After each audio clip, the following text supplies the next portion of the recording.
Hello, everyone, and welcome. I am a full 30 minutes late today, and my apologies for that.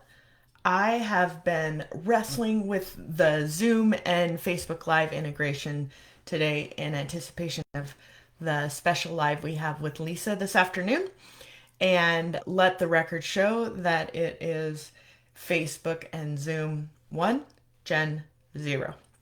So rather than delay this, I wanted to jump in here because today's topic is timely and important. And I like to think of it as the culture bottleneck and what happens when your team can't move until you do. It's something few founders want to admit out loud. The team is watching you more than you think. Not just for leadership, but for permission, for tone, for pace, for movement. And if your team stalls when you hesitate, that's not just a people problem, that's a culture bottleneck. Today we're talking about all those unseen ways a founder's style shapes and sometimes stalls the organization. And if you've spent any time with me at all, you know that I'm fond of saying that the visionary, the CEO, the founder with the most self-awareness wins. If these weekly lives do nothing else but stimulate that self-awareness and that awareness within your business, then I think it's been successful. If you don't know me, my name is Jen Eckhart, and I am the founder of Entrepreneurial Freedom. We're celebrating 17 years in business this month, and I started the company to help eliminate a problem that most business owners don't even realize they have until it's too late.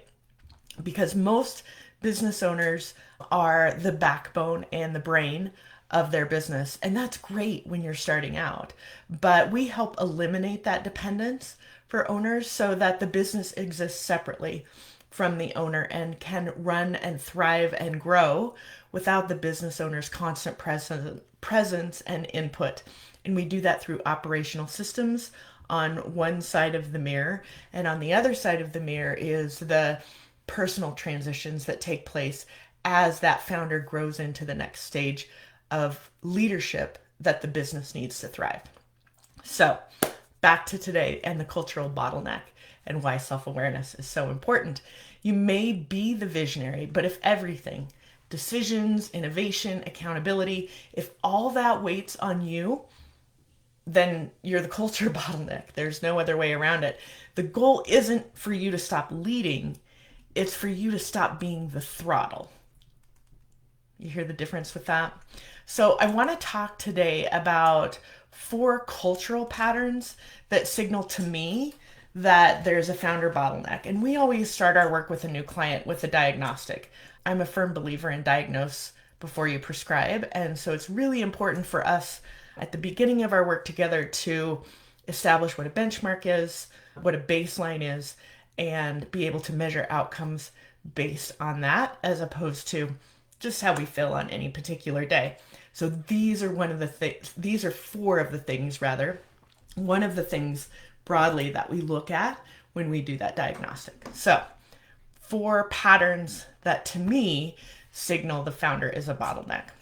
The first one is there's silence in the room until you speak. If people wait for your opinion before forming theirs, they're not engaged, they're performing to meet your standards. I'd like you, again, to the self-awareness point, just notice. Just notice. Do I speak too soon or too often or too authoritatively in group settings? How do I show up? Do I show up as a facilitator, as a servant leader, or am I there to dictate what happens next? So the first one, silence in the room until you speak. The next one is that questions come up the ladder instead of across the team. Your people should be able, not just able, but willing to collaborate sideways instead of always escalating it to you. So in an ideal world, before a problem ever comes to you, they've exhausted every option they have across the team to solve it themselves. So I want you to ask yourself as those questions come to you, and remember, I'm a big fan of having a pad of paper or some sort of journal on your desk so you can just jot things down as they happen and then later look for the patterns.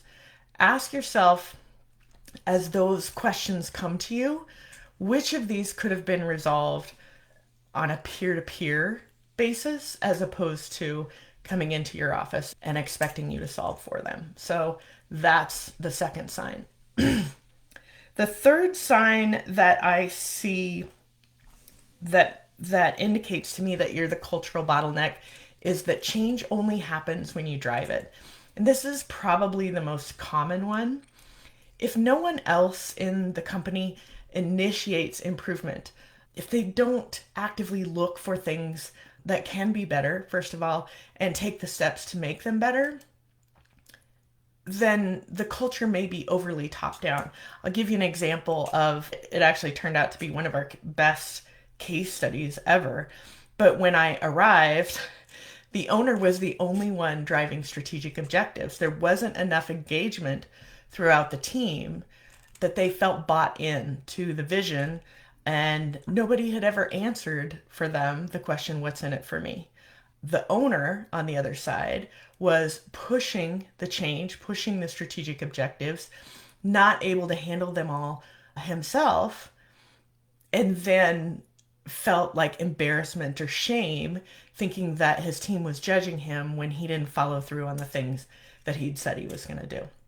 So that's a great example that I see a lot, probably the most common, as I mentioned.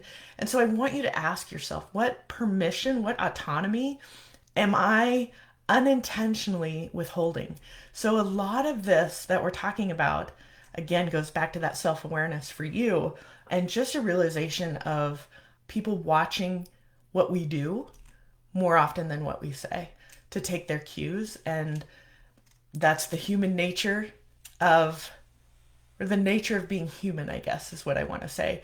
And often we're not even aware of it. So that self-awareness becomes really important in terms of knowing and being explicit. I often chuckle and think of myself as a communication advisor or support for companies, cleverly disguised as an ops advisor, because it all does really come down to communication. So ask yourself, what permission or autonomy am I withholding that I don't even realize? Okay.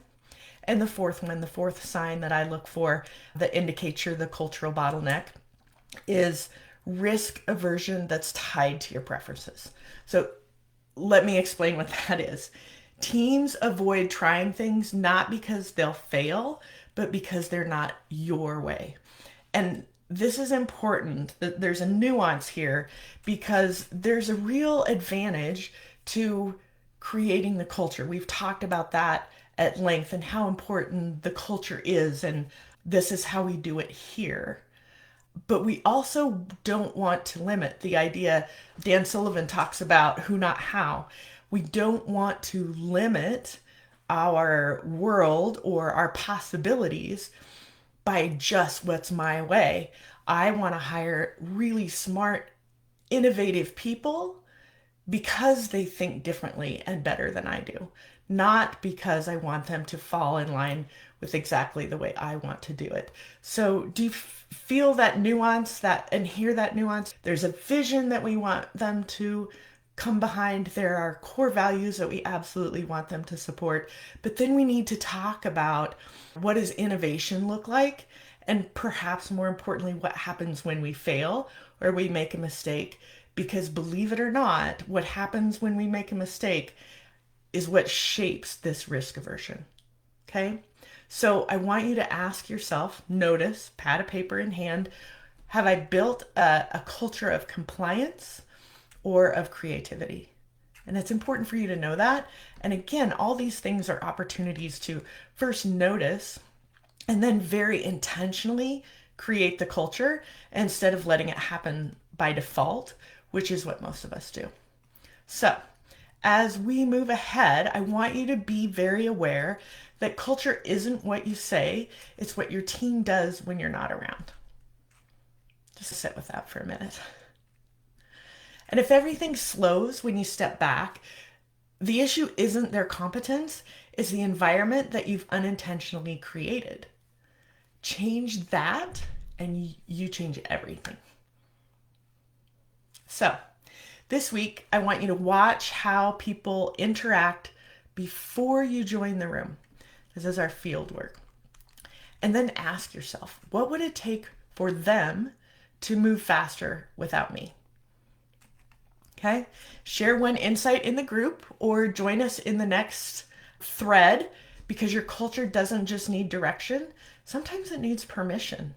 And sometimes that permission needs to be clarity and intentional. I'm glad you're here. Thanks for sticking with me while I figure out all this tech. I love hanging out with all of you. And remember, I'm not the only one that has to start conversations in this Facebook group. I'll talk to you soon.